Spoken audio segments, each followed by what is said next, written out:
and welcome back to Giving Chances Farm. This morning we're out here trying to get the morning chores done. Yeah, fighting flies. Probably going to be a day that we're going to spend a little more time than usual inside. We've got threat of storms coming today, but also heat index of 100 and high humidity. So it's already pretty sticky out here today. So we're going to make sure that we're not getting overheated too much and causing problems. So we'll just make sure we do pretty much a rest day today. Just kind of only the chores that are necessary, and that's about all we'll do today.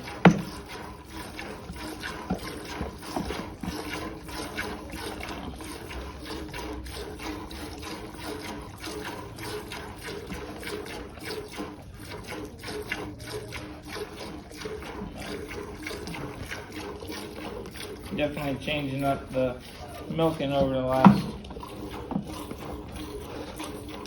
couple of weeks or so. I've actually gotten quite a bit better at doing it by myself. So that frees up Brittany and the girls to be able to feed all the other animals in the same amount of time it takes me to milk. So the way it's been working is I get back here and get started on the milking while they do all the others, and then about the time that I get Sky done and start to transition to hot chocolate, because I leave her on the stand and let her try to finish eating the best she can before I get hot chocolate over here. That way Tulip and Sky don't go back to the pen and fight over whose food it is. And then that way, if I need help with hot chocolate, Brittany or one of the girls can help me. But she's been standing pretty decent since we come back from fair. Some days you can get about 3/4 of the way through her before she starts dancing around. Versus before, you'd barely get a few squirts and she'd start dancing around. So You're talking about hot chocolate. Yeah, Sky just stands there. She don't really care anymore. Hot chocolate is over there waiting in the holding pen to be milked.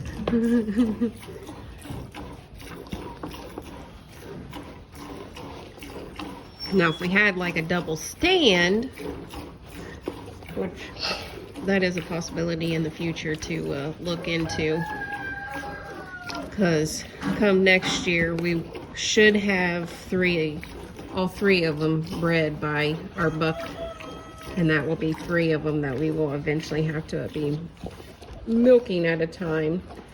And I'm pretty sure that's going to entail a milking machine, because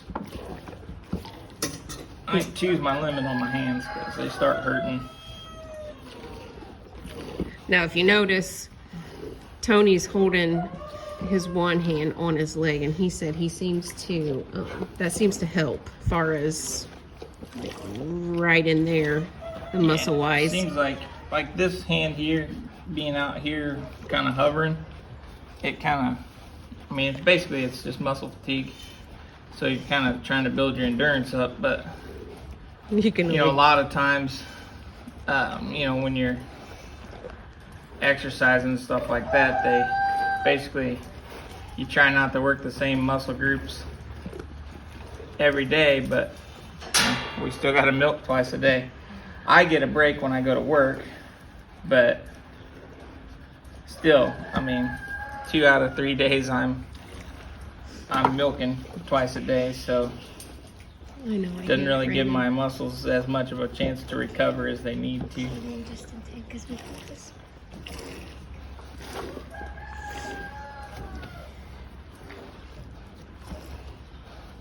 Seems like there's extra flies in the barn today compared to normal. At least they're not trying to fight.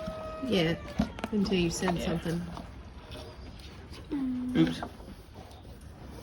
My hand slipped. Uh-oh. It's gonna spray himself.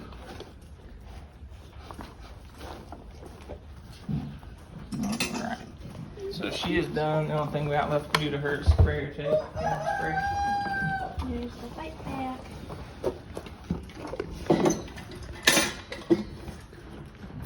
And since we're milking 2 of them, the pan that I was using is the easiest to milk into. It's wider.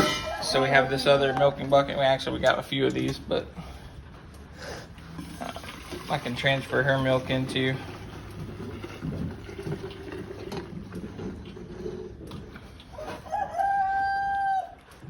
And I'm not really weighing each doe's milk individually. We don't really weigh it. We just, not right now at least. At some point we probably will get to that point, but We just measure. for now we're just looking for usable milk, not necessarily how much. She's been giving us ballpark about a half a gallon glass jar per milking versus hot chocolate's been averaging just a little bit over that. A lot of times she will actually give you the half gallon jar and a quart jar twice a day.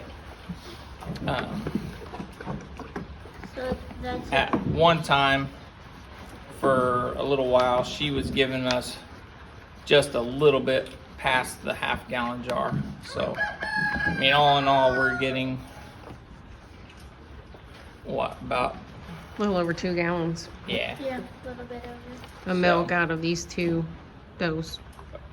plenty for our family of 4 to be able to drink it. We use it for ice cream. We use it for But chocolate fudge right now. We just made some butter the other day. You can check that video out. and we feed it to the So eventually Brittany wants to make some soaps and some lotions out of it. We just haven't made it to that point yet. I got it in the freezer because the soap recipe calls for the goat milk to be frozen, and then you add the lye to it after it's kind of thawed out just a little bit. So it'll be kind of like a slushy mix. Yeah. Then you add the lye to that milk when it's that consistency, and then Hope it's raining, isn't it? Yeah, it is. I hear the rain hitting the barn roof right now. so that is the plan. It started sprinkling when we were outside. We have used from another vendor at one of the farmers markets that we are at that makes the goat milk fudge. I got chocolate on my mind. The goat milk soap, and I really like it. I don't know far as if I would put all the scents in it or the dye to color it different colors. I'd probably just use it as plain as I can. Maybe put a little bit of lavender essential oil in it, but other than that, just plain and simple soap. That and the other thing I'd like to try with it, and actually we may try that today. If we do, we'll try to video it. Is Taylor wants some yogurt, and I found a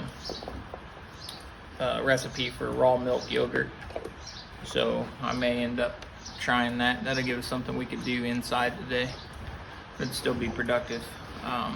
Then the other thing past that I'd like to maybe look a little further into and then try would be raw milk cheese, because a lot of times in the U.S. you'll notice that they pasteurize the milk when they're making cheese.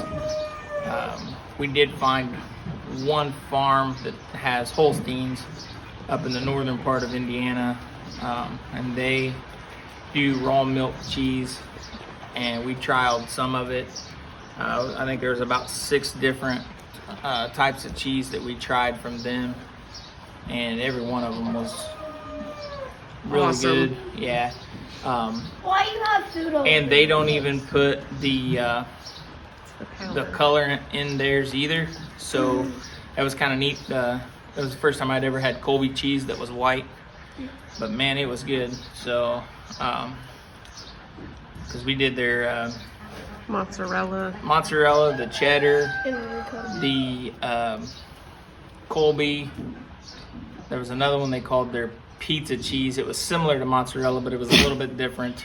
And then we have. And then there was a spicy one that I had. Yeah, like a herb cheese also, and then a spicy one too. But I don't remember what it was. But she, all of it that we tried, we liked. So You done? you done?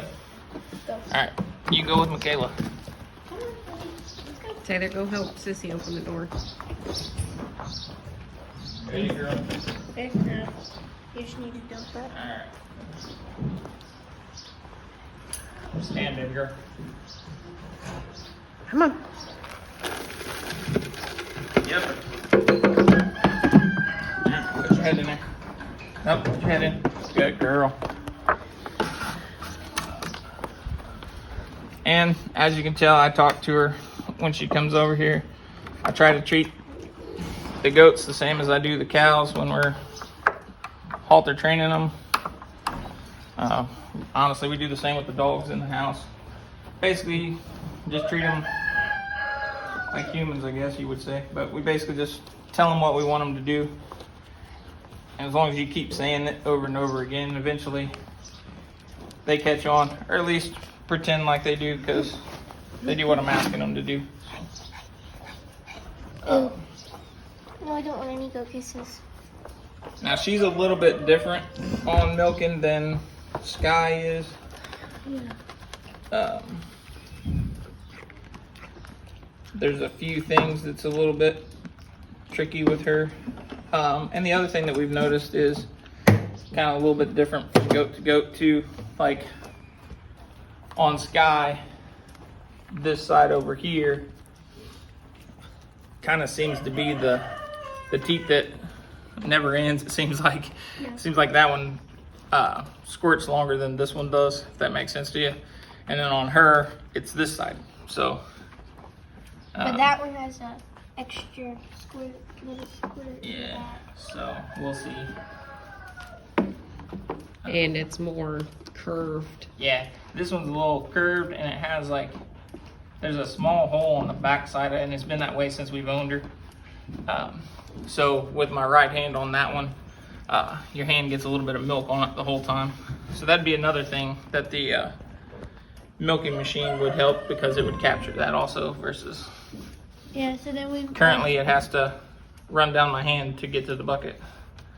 So then we'd get just a little try bit to- more milk if we use the milker. Wipe her down. She got a little bit more into the bedding today. Is it bedding or is it? It's bedding. the hay? Because I gave him hay this Now it's morning. bedding. So, she's about due for another haircut. Yeah. Well, they're all kind of due for another bath after we get their stall cleaned. Yeah. Because I can start to smell the goat smell on them. Yeah. We need to Excuse shave me. her. Need to what? Shave hers better. Yeah. Well, they're like humans' hair. Hey! Oops. It's not funny. It is too. Now I'm going to have flies all over me. It's not funny.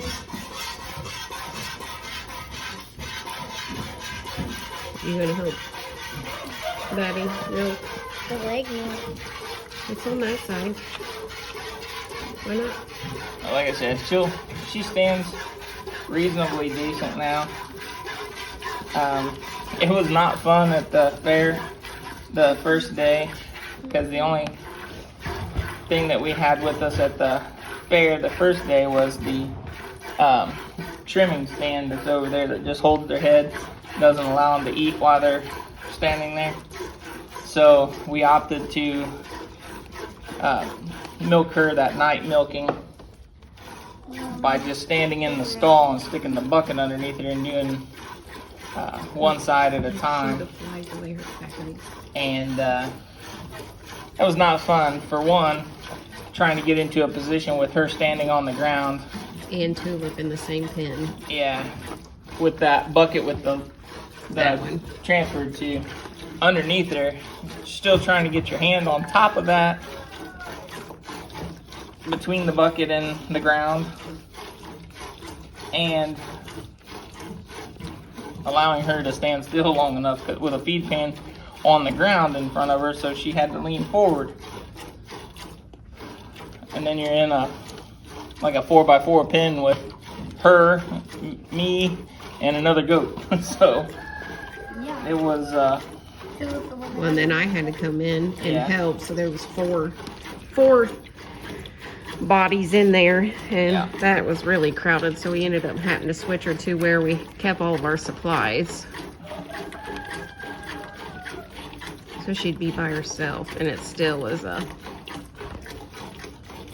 hassle, but we got it done. And then the next morning we took this stand with us. Yes. So That helped a lot. now we are in the process of looking for one of the fold-up metal milking stands, preferably one that we can change out the headpiece so that we can make it a milking stand and a trim stand. So we just need to take one stand with us to the show. the show. So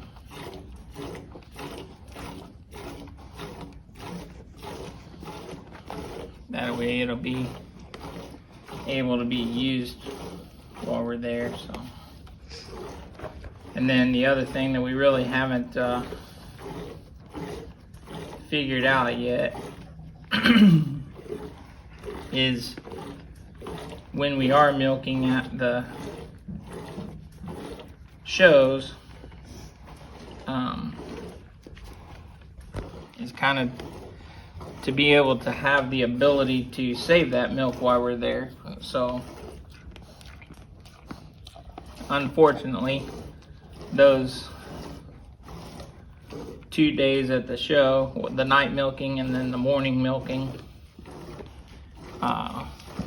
ended up being waste products because we didn't have the same method to cool them as we do when we're at home. It was pretty hot, so our cooler, The ice melted. the ice fast. melted too quick, in my opinion, to keep it where we needed it to be. So that'll be something we'll look into in the future, especially when it comes, you know, like next year, if we've got 3 of them in milk. I mean, when you come to think about that, that's a lot of, just for something as small as 2 milkings, that's quite a bit of waste, in my opinion. It would have been a different story if, say, 4-H has all of the animals there at one time. So say we had our pigs there and the girls would be showing pigs also, I would take that milk over there and feed it to the pigs. Then it's not waste. Because to me, anytime you're using it, whether it's as animal feed or Human consumption or for some kind of product that we can use, that's not a waste product. Just the same as I look at things a little different now when we do our bale grazing and when we put round bales out, and there's a little bit that they pull out on the ground around the round bale feeder and scatter it out. Well, every time we feed a round bale, we move it, and we do that on purpose. And a lot of people are like, man, that's a lot of waste. No, it's not. That is usable material that is going back into the soil where we left it and moved on to the next one. As long as you don't leave that bale feeder in the same spot the whole year or whole season while you're feeding out hay to where it gets too thick to where it starts inhibiting the breakdown process instead of helping it. All you're doing is replacing nutrients back into the soil. Because if you happen to overgraze an area, it's not any different really than when you're cutting hay off of an area and you're stripping quite a few of the nutrients off of it while you're doing that. Got it, Taylor? Alright. So basically what we found when she starts dancing like that is if you stop and just go to one side at a time, and whichever side you're milking, if someone can just put a hand on that leg, it stops her. So, I mean, nothing really difficult to get accomplished unless you're by yourself. Then you would have to like convert to Yeah. like a, what they call them, hobble. hobbles. Or like for me, I just switch to one hand on the leg and one hand, the other one does the milking. And she'll stand there, so. If you have long arms. Yeah. Now me, I don't think I'd be able to get that accomplished. Right. So, Which is why you had less. but, like I say, hope you guys enjoy the videos. Don't forget to like, subscribe, share on social media with all your family and friends, and we'll see you guys on the next one. Bye. Bye.